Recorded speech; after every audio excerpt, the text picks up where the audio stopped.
lebih dalam daripada lautan, lebih tinggi daripada langit biru, karena lebih besar daripada mata ciptaan Tuhan. Terima kasih, kami bersyukur bahwa kami memiliki Allah yang besar, dengan Allah yang memiliki kasih yang begitu besar atas kehidupan kami. Di saat kami tidak setia, di saat kami masih jauh, di saat kami masih hidup di dalam kesukaan kami sebagai manusia duniawi, Tuhan nyatakan kasih-Mu. Allah yang boleh menyatakan cinta-Mu dengan memutus putra-Mu yang tunggal mati di kayu salib, sehingga kami manusia harusnya binasa, kami harusnya dihukum, tetapi kami boleh pengampunan, kami boleh hak untuk menjadi anak-anak kerajaan Allah. Terima kasih Bapak. Saat ini kami akan kembali mendiamkan akan suara hati dan pikiran kami.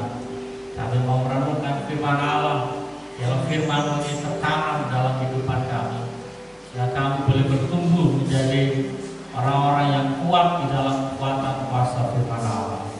Terima kasih Bapak. Dalam nama Tuhan Yesus kami sambut firman dan mengucapkan syukur. Haleluya. Amin. Haleluya. Tuhan, shalom.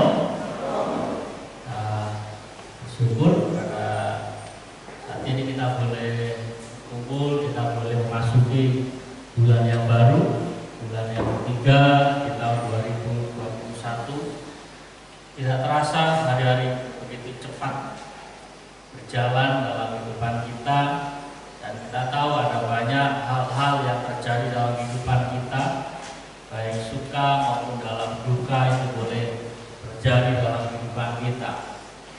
Dan jemaat Tuhan, pada kali ini kita akan belajar satu kebenaran yang berbicara tentang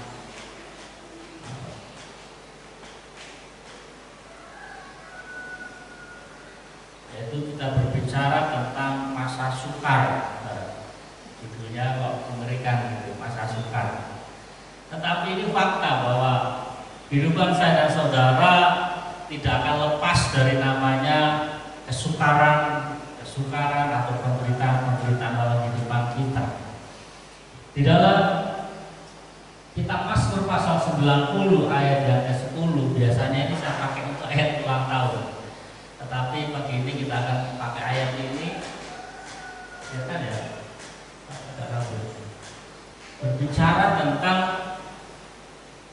masa hidup kami 70 tahun, dan jika kami kuat 80 tahun, dan kebanggaannya adalah kesukaran dan penderitaan, sebab berlalunya buru-buru dan kami melayang lenyap.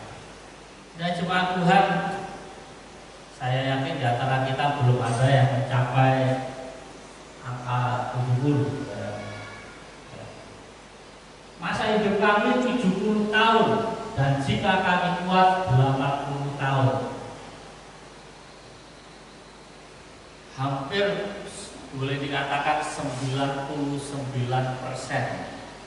Kalau manusia zaman sekarang ya sudah mencapai usia ini ya, 70 dan 80 tahun itu full penderitaan, ya kan? Apakah itu tentang sakit penyakit, ya kan? Apakah tentang fisik yang semakin melemah, berjalan 200 meter saja udah nggak kuat. Dulu sekitar 15 tahun yang lalu, ya kan? Saya kalau bukan 12 tahun lalu, tetapi sekitar berapa tahun itu? 25 tahun yang lalu, saya kalau jogging itu lari terus kuat, ya kan?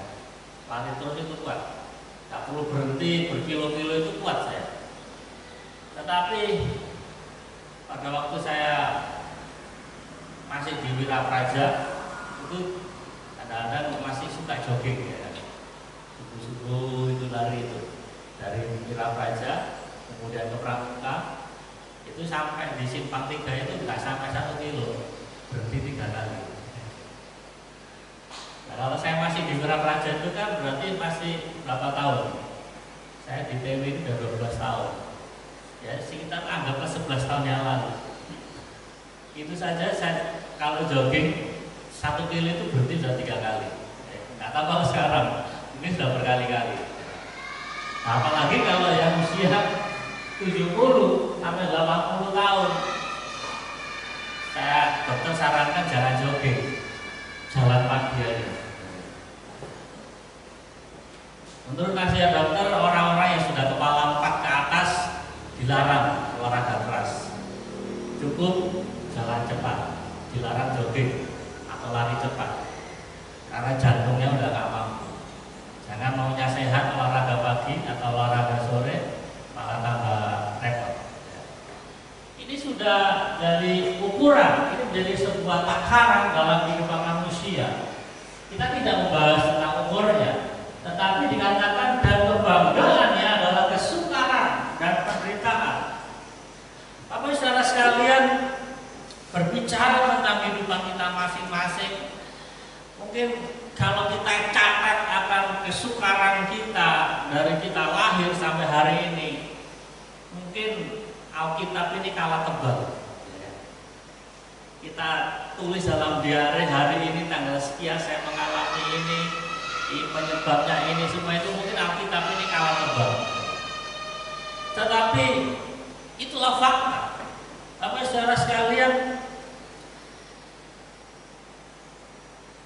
penderitaan dan kesukaran itu tidak sekedar menerpa atau dialami oleh orang-orang yang tidak percaya pada Tuhan. Tetapi kita yang telah percaya pada Tuhan, dikatakan juga kita tidak lepas dari namanya kesukaran atau penderitaan. Ya. Saudara bisa koreksi sendiri pernyataan saya bahwa sejak kita percaya pada Tuhan, sejak kita sungguh-sungguh mengiring Tuhan, kita nggak akan lepas dari namanya kesukaran. Bahkan kalau kita itu mungkin lebih banyak kesukaran kita, penderitaan kita. Kalau mungkin dulu sebelum kita percaya pada Tuhan, sebelum kita sungguh-sungguh mengiring pada Tuhan, mungkin penderitaan kita karena kesalahan yang kita buat. Tetapi setelah kita mengiring pada Tuhan, kita nggak langsung sempurna. Kadang-kadang kita masih salah sehingga kita mengalami kesukaran. Tetapi juga ada dikatakan kita menderita karena firman Tuhan. Kita hidup dalam kebenaran, kita juga mengalami kesukaran. Nah, artinya kesukaran penderitaan itu sudah menjadi bahagian dalam kehidupan kita manusia. Bahkan dalam fakta, dalam kehidupan kita, sekeliling kita, tidak sedikit orang-orang yang menyerah dalam kesukaran itu. Tidak sedikit mereka orang-orang yang sudah putus asa dalam menghadapi kesukaran dan penderitaan. Akhirnya mereka dengan mengambil jalan singkat, mereka gantung diri. Mereka dengan lompat dari tempat yang tinggi, yang lagi ramai, yang atau 2 minggu lalu kan, yang di rumah sakit itu orang kena COVID terjun dari lantai 5. Padahal fakta berbicara banyak orang yang sembuh gitu loh terhadap COVID. Tetapi mengapa harus terjun dari lantai 5 rumah sakit? Ya? Dia merasa bahwa penderitaan terkena COVID adalah sesuatu yang sudah akan mengakhiri kehidupannya, sehingga dia pikiran gelap, ya kan? Dan dia pikir sudah, saya sudah kena COVID, nanti kalaupun saya sembuh, saya pulang ke rumah, nanti saya akan dijauhi teman-teman, ya kan? Itu ketakutan seperti itu yang menghantui. Dia pikir bahwa COVID adalah sudah akhir dari segala-galanya, dan akhirnya dia mengambil keputusan untuk terjun dari lantai itu. Tapi saudara sekalian, dan ada orang-orang pun yang tetap berjuang dalam masa sukar, tetapi dengan cara yang tidak berkenan di hadapan Tuhan. Langkah-langkahnya adalah langkah-langkah yang bertentangan dengan firman Tuhan. Kita tidak balik. Dan kadang-kala langkah-langkah mereka tokcer, manjur. Ya. Kadang-kala hal itu membuat kita cemburu. Tuhan, dia itu mengambil langkah yang melawan firman Allah, tetapi kok sukses? Nah, kan gitu kadang-kala. Kadang-kala kita dibuat iri terhadap orang-orang dunia yang berlaku dosa di dalam menyikapi masa-masa sukar. Di dalam menghadapi masa-masa penderitaan, mereka mengambil jalan yang menentang firman Allah. Tetapi kelihatannya mereka berhasil. Dan sesaat kadang-kala kita menjadi cemburu, kadang-kala kita menjadi sedikit sensitif dengan Tuhan. Tuhan kok seperti ini ya? Tetapi kita sebagai orang-orang percaya, mari kita belajar pada pagi ini bagaimana kita bersikap, bagaimana kita bersikap dalam menghadapi masa sukar. Mengapa ini perlu saya sampaikan dalam kehidupan kita? Seperti di awal tadi, kehidupan saya dan saudara tidak akan lepas dari namanya masa sukar. Baik kesukaran secara ekonomi, kesukaran dalam keluarga kita, kesukaran dalam sekolah, apapun bentuknya, apapun posisi kesukaran, itu adalah sebuah kesukaran. Tetapi kita akan belajar bagaimana kita bersikap, agar pada saat kita masuk dalam masa sukar itu, kita akan bisa survive, artinya kita bisa bertahan dan kita bisa mengalami terobosan di dalam Tuhan. Kita tidak perlu jatuh dalam dosa dalam masa kesukaran itu. Kita lihat yang pertama, apa yang mesti kita kerjakan dalam kehidupan kita sebagai orang percaya. Pertama adalah mari kita tetap bersyukur pada Tuhan. Ini senjata andalan kita. Kita akan belajar bahwa bersyukur bukan sesuatu yang mudah.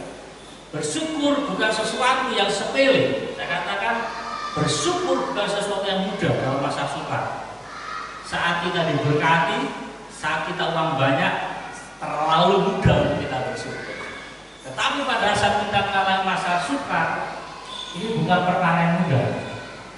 Tetapi perlu diingat, pada saat kita bersyukur, dan nanti di bagian terakhir dalam poin pertama saya akan sampaikan bahwa ini adalah perkara kunci dalam kehidupan kita. Kita akan lihat di dalam 2 Korintus pasal 12 ayat yang ke-10 dikatakan, karena itu dikatakan aku senang dan rela di dalam kelemahan, di dalam siksaan, di dalam kesukaran, di dalam penganiayaan dan kesesakan, oleh karena Kristus. Dari sebagai kata-kata oleh karena Kristus. Paulus mengalami penderitaan bukan karena kejahatannya dia. Paulus mengalami kesukaran dan kelemahan bukan karena dosanya dia, tetapi karena jelas Kristus. Dikatakan selanjutnya, sebab jika aku lemah, maka aku kuat. Bapak saudara sekalian, ayat ini jelas berbicara di depan kita bahwa Rasul Paulus mengambil sebuah langkah. Dia dikatakan aku rela, dikatakan aku senang. Oh, tak masuk akal ya. Mengalami kelemahan, mengalami situasi yang sulit. Ini kelemahan bukan kelemahan diri, tetapi situasi yang dia nggak berdaya. Gitu. Dia punya kenalan-kenalan di pemerintahan, tetapi nggak bisa menolong dia. Itu situasi yang melemahkan dia. Dia mantan orang Farisi, tetapi jadi musuh orang Farisi. Itu situasi yang melemahkan dia. Dia paham tentang hukum-hukum Allah, tetapi pengetahuannya tidak terlalu menolong dia. Nanti kita akan lihat. Saya nggak tulis di bulletin apa itu di slide karena banyak ayatnya. Kita akan lihat di dalam 2 Korintus pasal 11.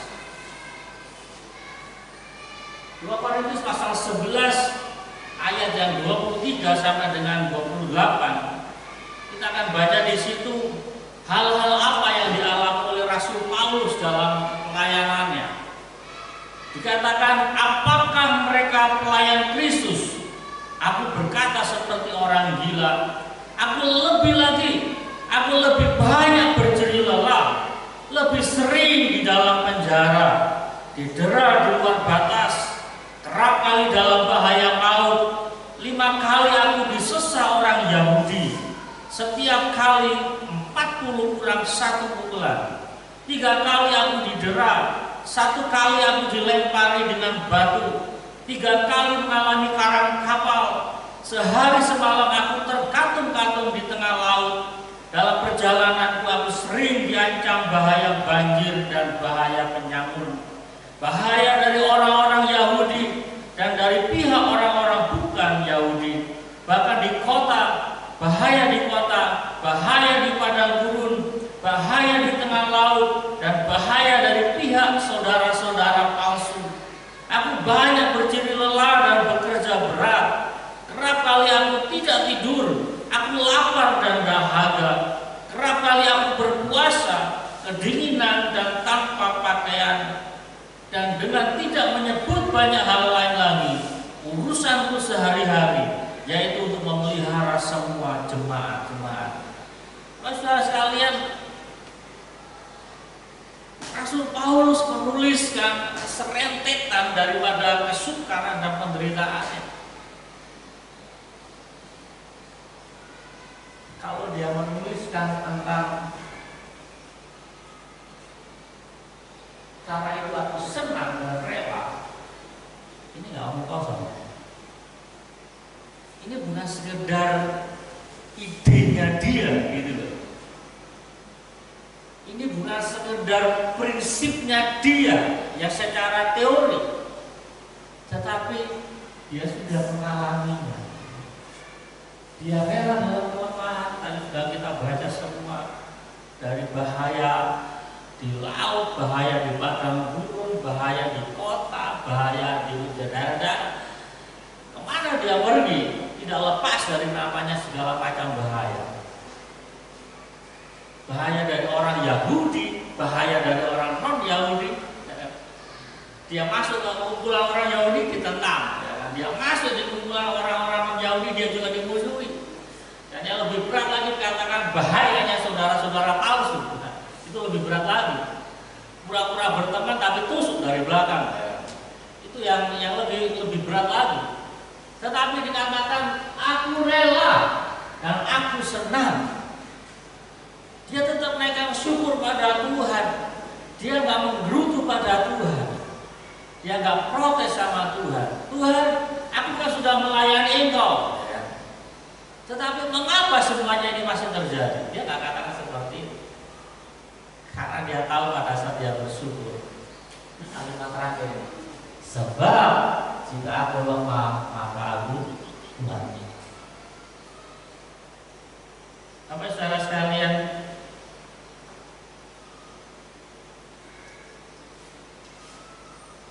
ada satu pandangan lain daripada Rasul Paulus yang perlu kita paham dalam kehidupan kita supaya kita mampu bersyukur adalah di dalam ayat 4 ayat 17. Sebab penderitaan ringan yang sekarang ini mengerjakan bagian kemuliaan kekal yang melebihi segala-galanya, jauh lebih besar daripada penderitaan kami. Bagaimana saudara-saudara dapat bersyukur dalam pada saat kita memiliki pikiran penderitaan saya hari ini kecil, penderitaan yang saya alami ini gak ada apa-apanya, kecil dibandingkan dengan kemuliaan kekal. Jadi kalau hari ini kita mengalami kesulitan, pergumulan dalam kehidupan kita, mari kita berpikir ada dampak, ada kemuliaan kekal dalam kehidupan kita. Hari ini kita disalah mengerti orang lain, no problem. Hari ini kita berbuat baik, tetapi masih disalah pahami, biarkan aja. Itu urusannya dia. Urusan orang lain biar dia urusan dengan Tuhan. Yang penting bagian kita kerjakan di hadapan Tuhan dengan ketulusan kita. Jangan kita pernah berhenti untuk sesuatu yang baik. Meskipun kadang-kadang orang bahasa medsosnya itu gagal paham ya, dengan maunya kita. Kita sudah berbuat baik dengan seseorang tapi dia masih tusuk kita dari belakang, itu urusannya dia dengan Tuhan. Bagian kita adalah ada kemuliaan Allah. Ada kemuliaan kekal yang melebihi dari segala-galanya. Memang sakit secara daging. Saya tahu pada saat kita dikhianati itu adalah sesuatu yang sakit secara daging. tetapi kebahagiaan kekal membentuk proses kehidupan kita. Nah, Bapak saudara sekalian, saya menuliskan ini. Ketika kita bersyukur, kita sementara meyakini bahwa Allah adil dan akan bertindak dengan tepat dan benar bagi kita. Ini perlu kita renungkan dalam kehidupan kita. Ini pernyataan saya. Ketika kita bersyukur, kita sementara meyakini bahwa Allah itu adil dan benar. Artinya apapun yang kita alami dalam kehidupan kita, Allah itu melihat dan Allah akan turun tangan dalam kehidupan kita dengan tindakannya yang tepat dan benar bagi kita. Saat kita melakukan sesuatu itu adalah urusan kita dengan Tuhan.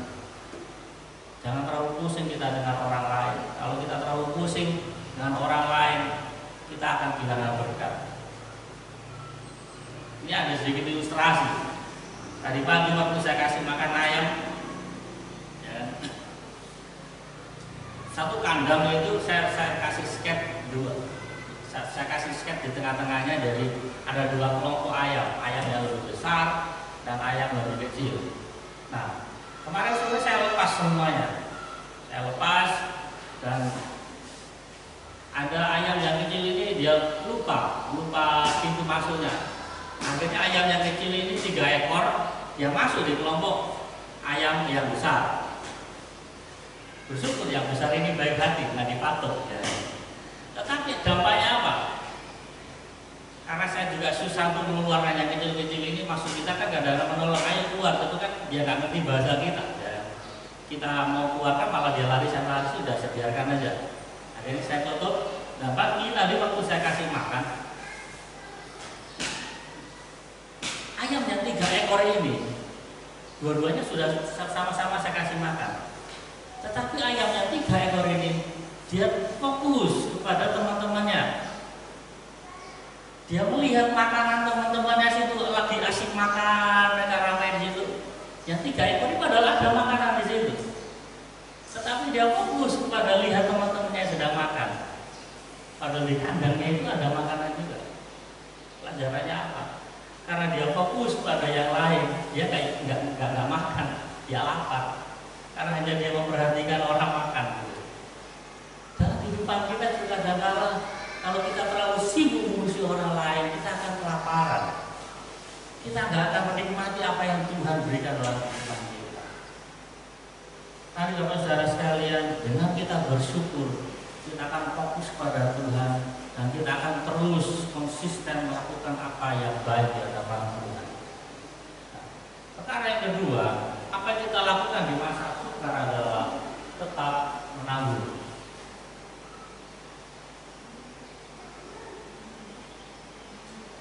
Apa saudara sekalian, menabur di masa sukar, apakah mungkin? Apa yang kita nabur di masa sukar? Kalau Tuhan katakan menabur, berarti pasti ada benih. Cuman kadang-kadang, maaf saya katakan, kita manusia egois.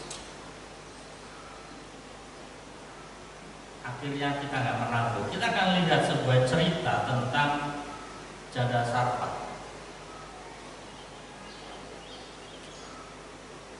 Ini satu ayat cuma banyak. Jadi kalau kurang jelas silakan lihat di Alkitab.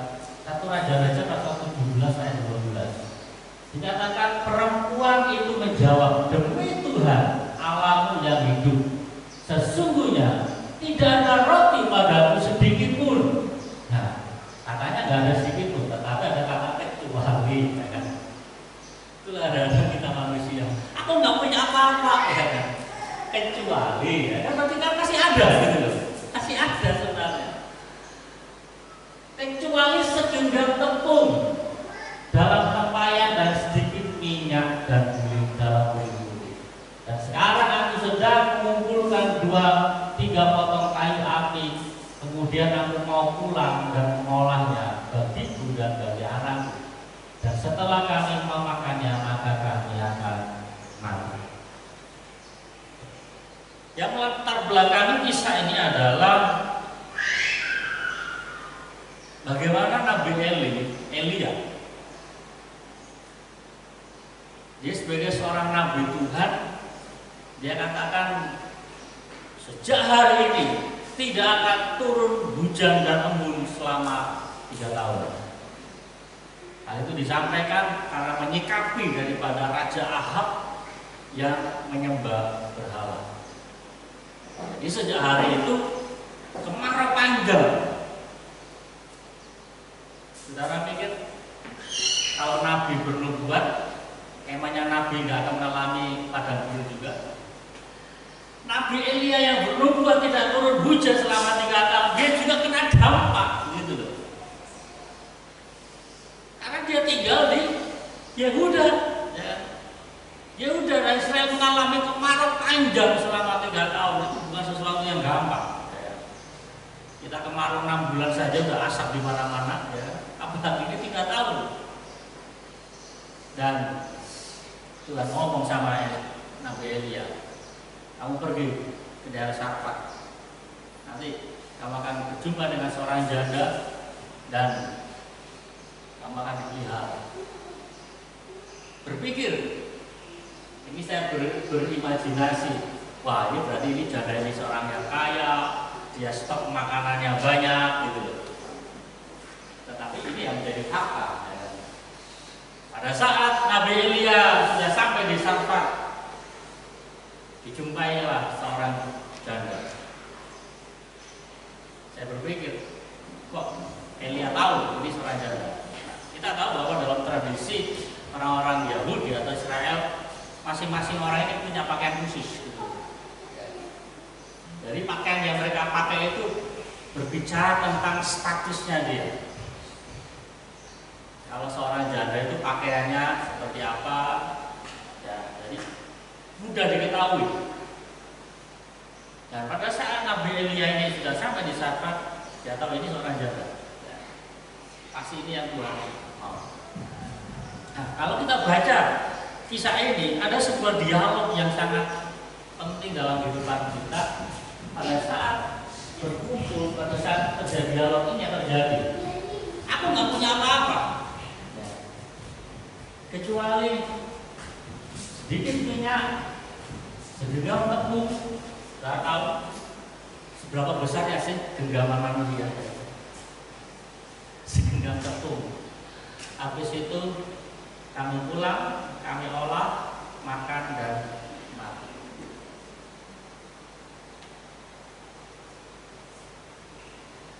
Tapi apa yang disampaikan oleh Nabi Elia? Dia katakan, pulanglah, buatlah apa yang kau katakan dan berikan kepadaku dulu. Saya tahu level saya sebagai hamba belum seperti Elia. Ada orang yang kesusahan, sulit dalam hidupnya, dia katakan kamu buat itu makanan dan berikan kepadaku dulu.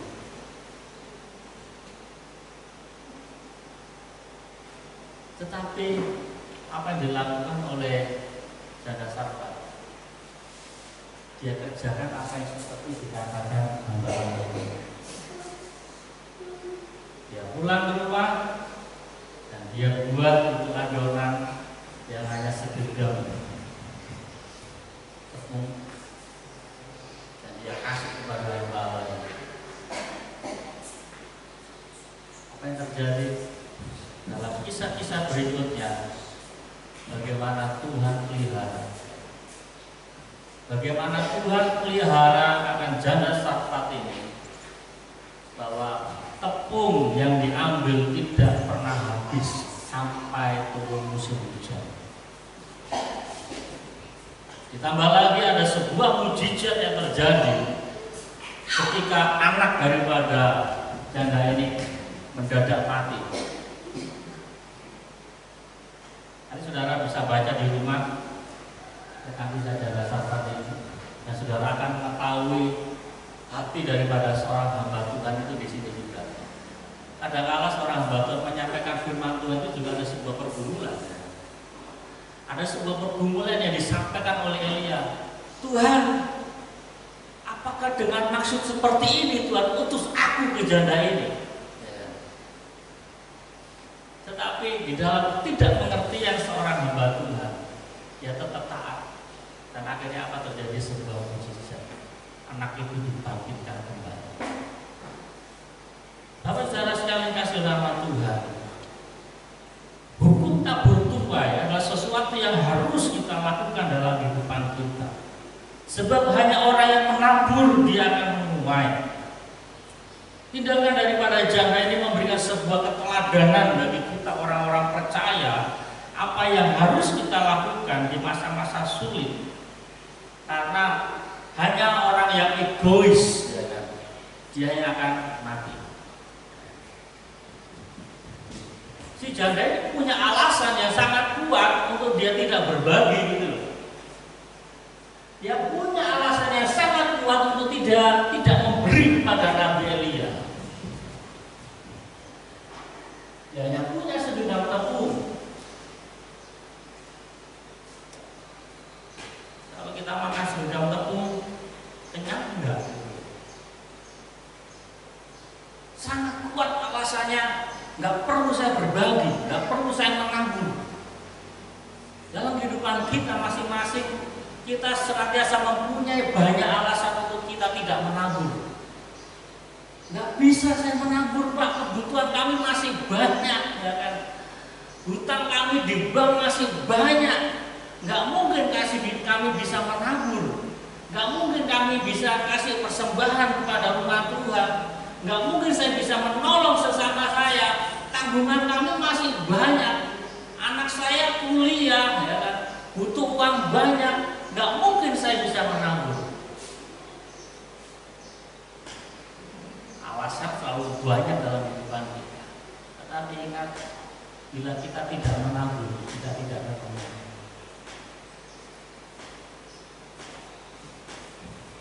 Di dalam keterbatasan daripada janda ini, dia taat, dia berani menabur. Akhirnya dia menuai, tepungnya nggak pernah habis, minyaknya nggak pernah habis, dan mukjizat kehidupan pun terjadi dalam kehidupannya. Anaknya yang mati dibangkitkan kembali.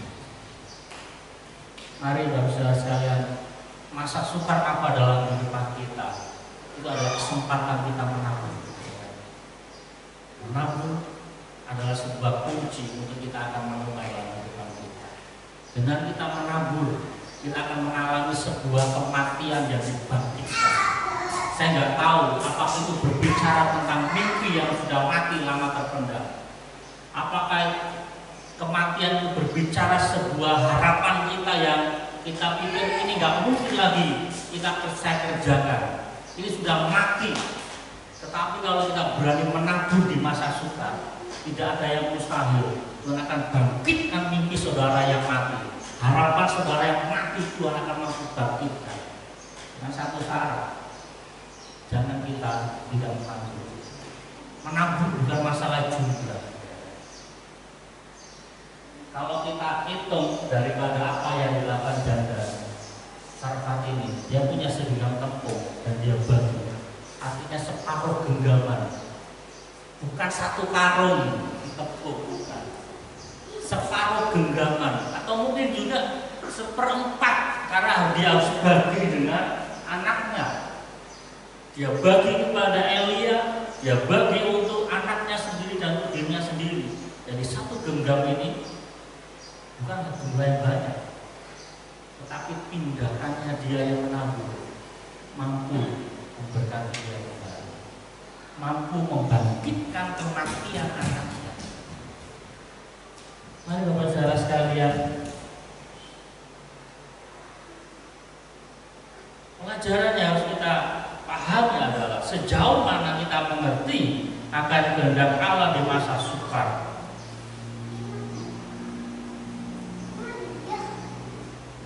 Dengan saya tuliskan dalam buletin, dengan saya atau dengan kita semua, ataukah tanpa kita, Allah tetap akan bertindak dalam masa sukar untuk memelihara orang-orang pilihannya. Dan kita tahu bahwa sebelum Nabi Elia pergi ke Jadasarta, di dalam pasal 17 ayat 1,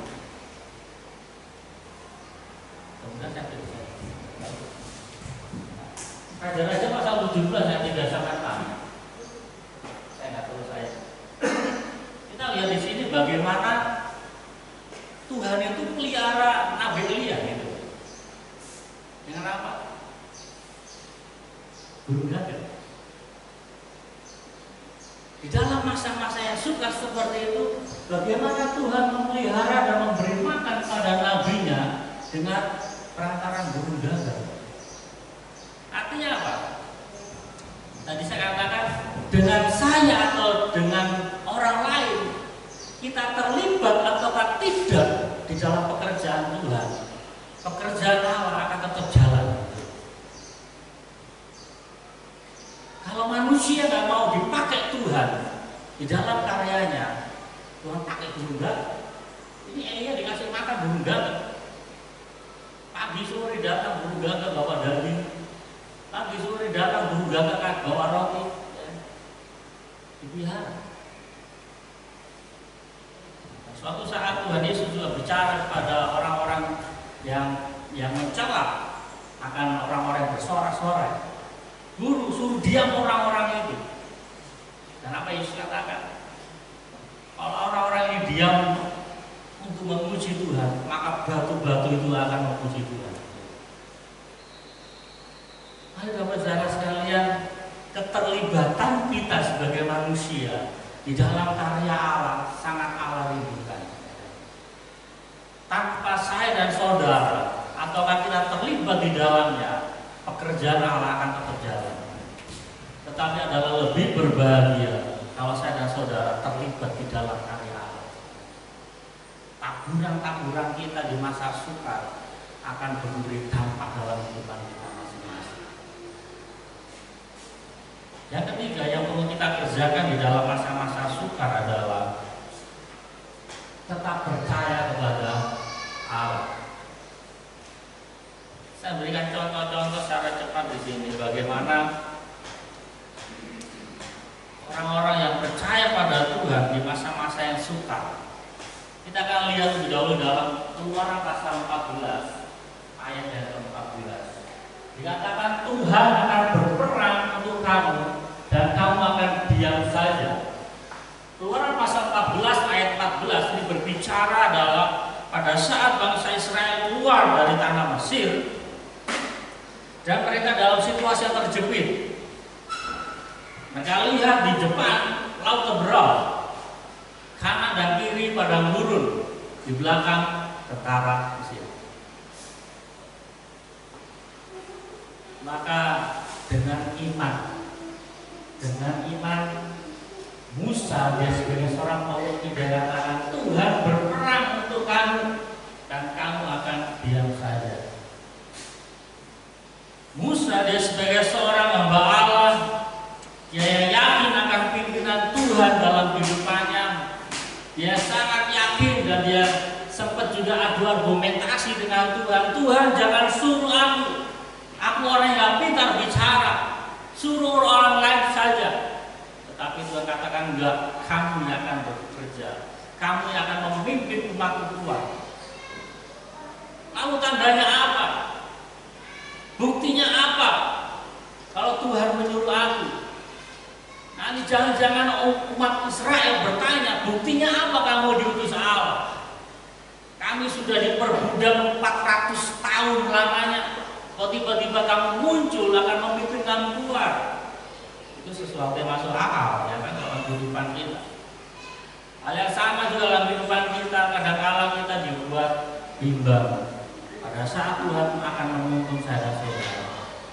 Tetapi bagaimana cara Allah akan meneguhkan akan panggilannya dalam kehidupan kita. Jadi saya garis bawahi adalah kalau kita yakin kita ada dalam pimpinan Tuhan dan kita mengalami situasi yang terjepit, kita nggak berdaya, ambil sikap ini. Tuhan berperang. Ini adalah langkah iman.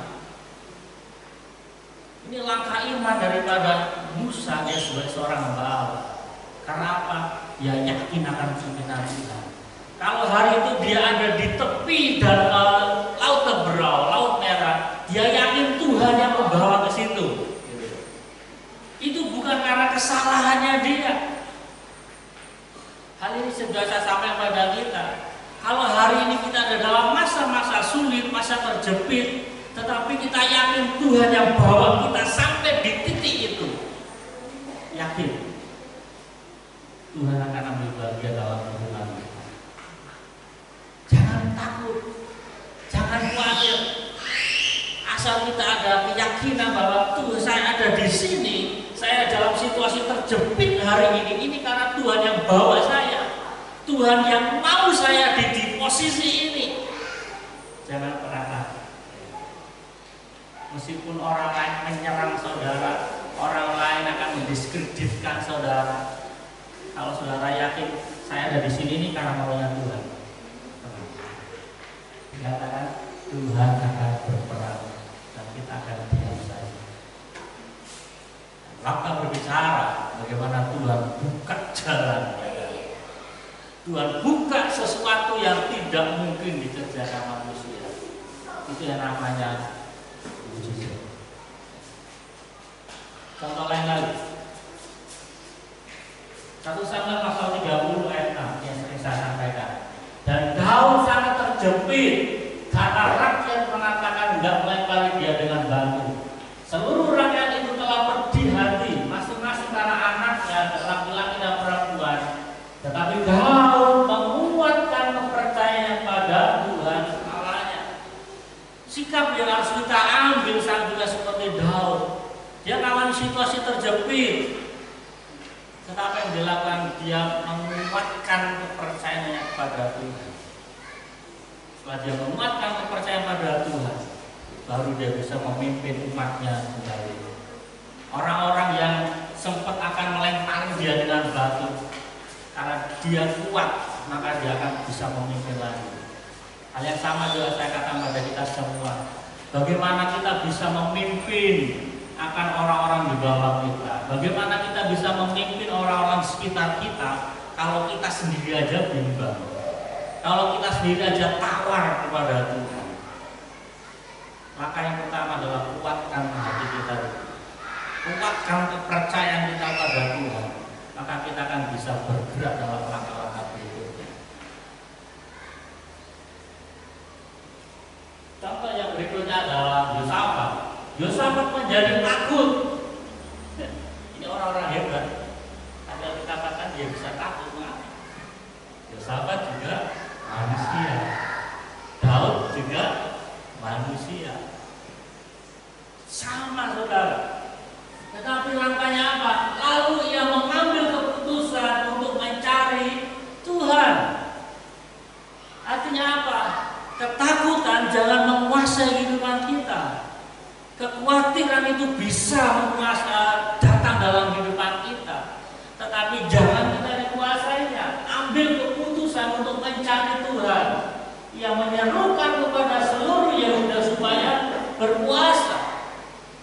Ini adalah situasinya pada saat Raja Yosafat yang mendengar bahwa orang-orang Bani Amon dan Bani Moab datang menyerang. Saudara tahu siapa Bani Amon dan Bani Moab? Mereka adalah keturunan daripada anak-anak Lot. Pada saat Lot diselamatkan oleh Tuhan, lalu mereka lari ke gunung dan anak-anak Lot, 2 orang perempuan gadis, dia katakan, bagaimana kita bisa melanjutkan keturunan ayah kita? Akhirnya mereka bersetuju dengan anak ayahnya dan mereka melahirkan masing-masing anak. Satu dikasih nama Amon dan satu dikasih nama Moab. Artinya kalau diambil garis keturunan, Moab dan Amon ini masih saudara dengan orang-orang Israel karena satu dari Abraham. Lot adalah ponakan daripada Abraham, jadi masih keluarga. Sehingga pada saat bangsa Israel ini keluar dari tanah Mesir, dan akan masuk ke tanah Kanaan. Mereka katakan, kalian saudara kami tidak akan memusnahkan kalian. Mereka katakan pada orang Moab dan Bani Amon, hanya izinkan kami lewat saja.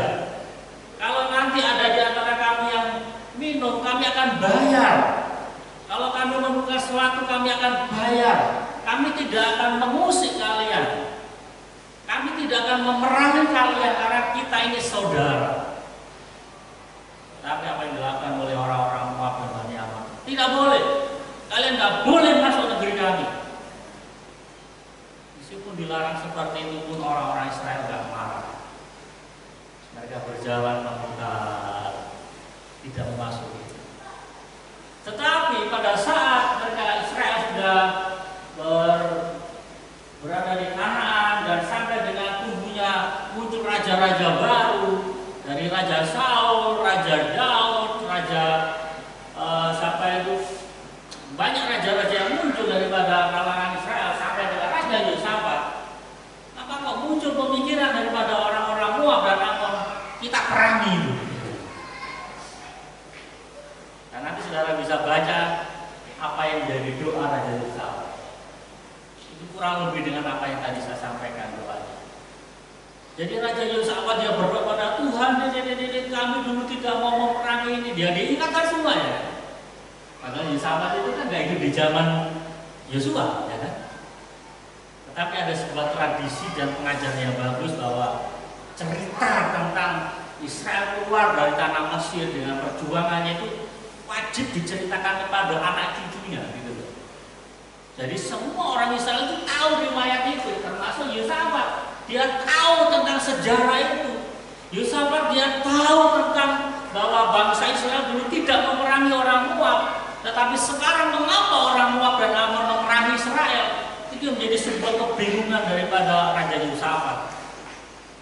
Bagaimana dia dalam ketakutannya, di dalam kekhawatirannya dia datang pada Tuhan. Sesuatu yang masuk akal. Kenapa Yosafat takut? Karena hari itu Israel sudah terpecah menjadi dua. Yosafat hanya memimpin satu suku, yaitu Yehuda. Sedangkan 10 suku lainnya tidak ada di pihak Yehuda. Jadi ini Yosafat memimpin kerajaan Yehuda yang sangat kecil. Sedangkan yang mendatangi 2 kerajaan besar, Moab dan Amon. Akhirnya sebuah ketakutan muncul. Dan akhir cerita adalah bagaimana Tuhan menolong orang-orang Yehuda.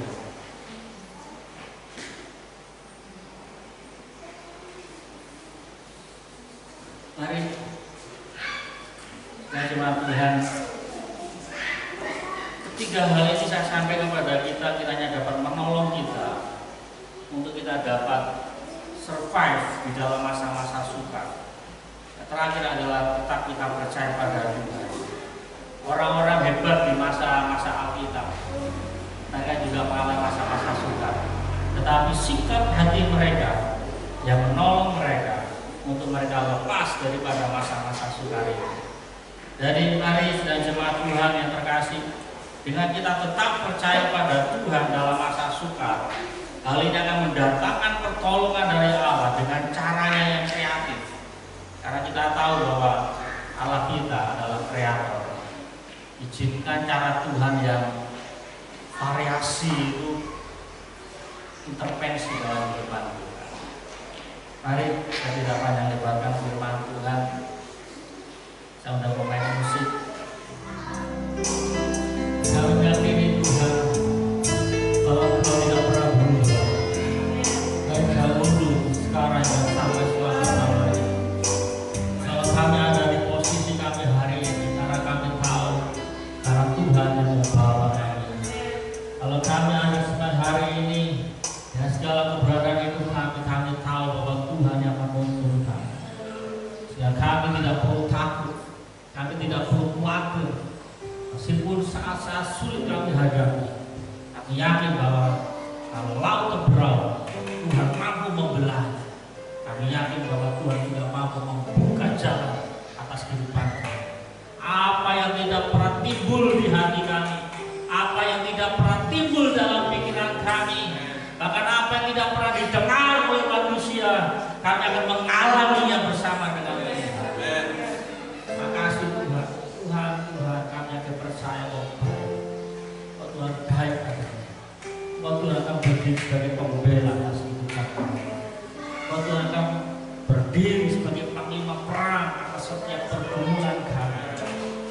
hanya berdiam saja, kami hanya menguatkan hati dan iman kepada Tuhan. Tuhan mulai bergerak atas segala sesuatunya. Terima kasih Tuhan. Tuhan terima kasih. Tuhan tolong kami beserta umat-Mu untuk kami terus bekerja, untuk kami terus berbuat apa yang menjadi kehendak Tuhan. Untuk kami tidak pernah tawar, untuk kami tidak pernah berhenti melakukan apa yang menjadi kehendak Tuhan dalam kehidupan kami. Karena kami tahu bahwa ada kemuliaan yang jauh lebih besar dari segala macam penderitaan kami yang kami alami di dunia. Tuhan tolong kami, jangan sampai kami kehilangan kemuliaan itu. Tuhan tolong kami, untuk kami terus bergerak, berjalan, tetap ada dalam kehendak Tuhan. Terima kasih Bapak, Tuhan berkati umat. Tuhan melawat kehidupan mereka masing-masing, pribadi lepas pribadi. Atau bukan zaman Tuhan, dalam nama Yesus, zaman Tuhan menjamah hati mereka, menjamah pikiran mereka, menjamah setiap perasaan mereka, melawat setiap pergumulan mereka pribadi lepas pribadi. Tuhan mulai menguatkan mereka, Tuhan mulai memberikan kesembuhan bagi mereka yang sakit, Tuhan memberikan penghiburan bagi mereka yang susah, mereka yang dalam masa-masa terjepit hari ini. Tuhan yang bukan jalan dalam kehidupan mereka. Kami akan percaya bahwa kuasa Tuhan tidak pernah berubah atas kehidupan mereka. Terima kasih Tuhan, terima kasih Tuhan. Kami izinkan buat Tuhan bergerak bersama-sama dengan umat. Kami akan boleh melihat kemuliaan Allah. Kami akan menikmati akan sesuatu yang dahsyat bersama-sama dengan Tuhan. Terima kasih Bapak, terima kasih. Dalam nama Tuhan Yesus Kristus kami berdoa dan syukur pada Haleluya. Amin. Saya cuma Tuhan berdoa kalau berkat dari Tuhan Yesus Kristus. Kasih karunia dan damai sejahtera serta sukacita berasal dari surga